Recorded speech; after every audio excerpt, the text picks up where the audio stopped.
ជាថាអៀមកណាត់ពិតជាមានន័យពិតមែននៅនាងចឹងវាមិនជុំដាក់ប្រាថ្នាឬមួយក៏ចង់តាមផ្គាប់ចិត្តពួកយើងទេដឹងណោះ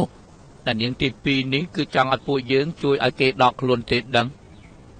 ហេតុអីត្រូវជួយគេទេ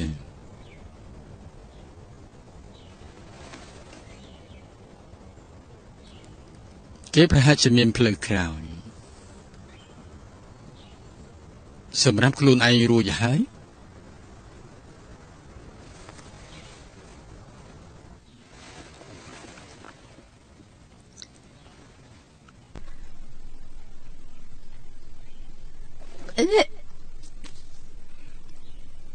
ខ្ញុំមិនផឹកទេអញយកចេញទេនេះគឺជាថ្នាំលោកម្ចាស់សុំឲ្យរាជពេទ្យចេញឲ្យមានប្រសិទ្ធភាពណាស់អ្នកនាងផឹកបន្តិចទេខ្ញុំជាហើយហេតុអីក៏ត្រូវផឹករបស់នេះទៀតថ្នាំនេះមិនត្រឹមតែព្យាបាលជំងឺទេប៉ះពាល់សុខភាពទៀតផងអ្នកនាងចាប់ផឹកទេផឹករួចហើយអាចហូបនំបានហើយអញផឹកជំនួសខ្ញុំទេខ្ញុំមើលមនុស្សមកហើយស្ងាត់មាត់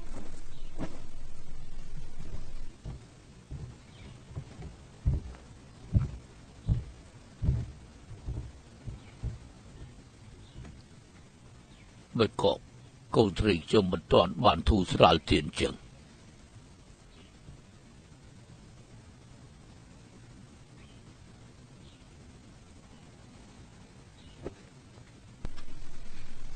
សូមគោរពលោកពុកអ្នកម៉ែកូនស្រីពុកមិនបាច់គួរសមទេអើយមិនក៏សុខភាពឯងទន់ខ្សោយយ៉ាងនេះទៀតចឹងមកពីតកលកើនោះធ្វើឲ្យសុខភាពនាវរបស់យើងខ្សោយយ៉ាងនេះណែ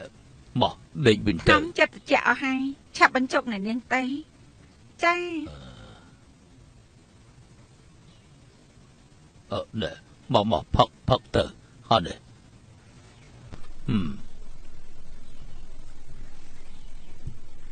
មក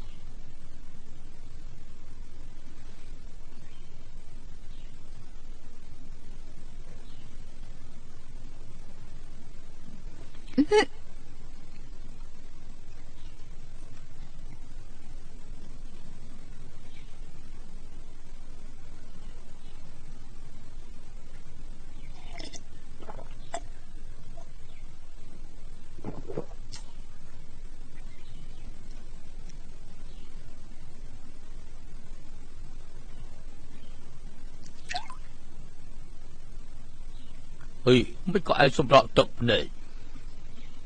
ថ្នាំនេះតែវិញខ្លាំងណាស់អញ្ចឹងយកស្ករដាក់ចូលក្នុងថ្នាំតិចទៅបានទៀតថ្នាំដែលគ្រូពេទ្យចេញមកមិននឹងអាចបន្ថែមរបស់ប្រទេសផ្ដាស់ទេដោយគេថាថ្នាំល្វីងទៅល្អថ្ងៃណាដែលមិនតាន់ជាគឺត្រូវតែផឹករាល់ថ្ងៃ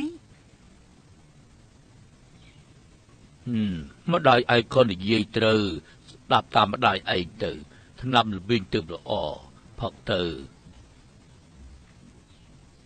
នាងឆ្លាតចាំពេលដែលឯងជាហើយពុកនាំឯងទៅជាសេះហើយមើលពិធីចង្គៀងគោម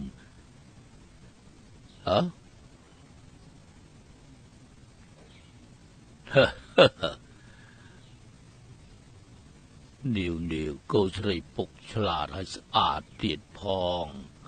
គឺល្អមែនតែនគឺថាបុកបញ្ចូលគ្នាជាមួយនឹងផ្កាមួយបាច់ក៏មិនស្អាតដូចកូនដែរលោកបេតានកូនស្រីរាល់ថ្ងៃសរសើរថាស្អាតមានប្រយោជន៍អីទេមានចំណេះដឹងនិងសិលធម៌ល្អទើបសំខាន់ឆាប់ផឹកទៅនាវផឹកទៅ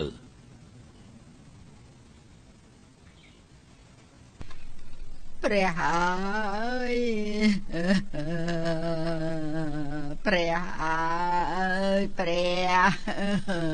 អ្នកម៉ែបង្ករឿងទៀតហើយឆាប់ទៅមើលបន្តិចទៅព្រះហើយជប់ផឹកទៅតែទៀតពុកដាក់ស្ករខ្លះចូលទឹកហាប់ក្នុងនឹងឲ្យឯង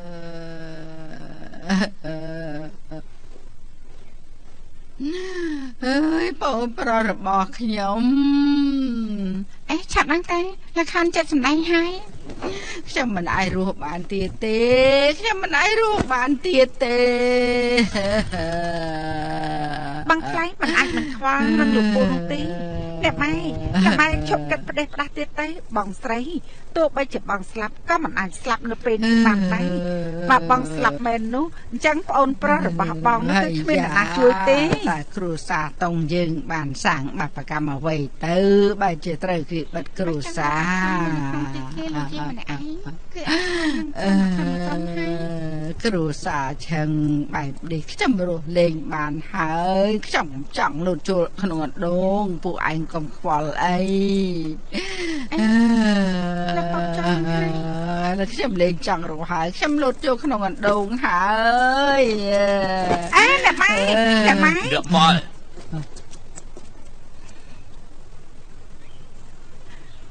អញប្រើកម្លាំងខ្លាំងយ៉ាងនេះធ្វើអីទៅពិតជាចង់ច្រានមកចុះទៅមែនទេម៉ែគ្រាន់តែបំភ័យពួកគេប៉ុណ្ណោះថយចេញដាក់ម៉ែធ្វើរឿងអីទៀតហើយ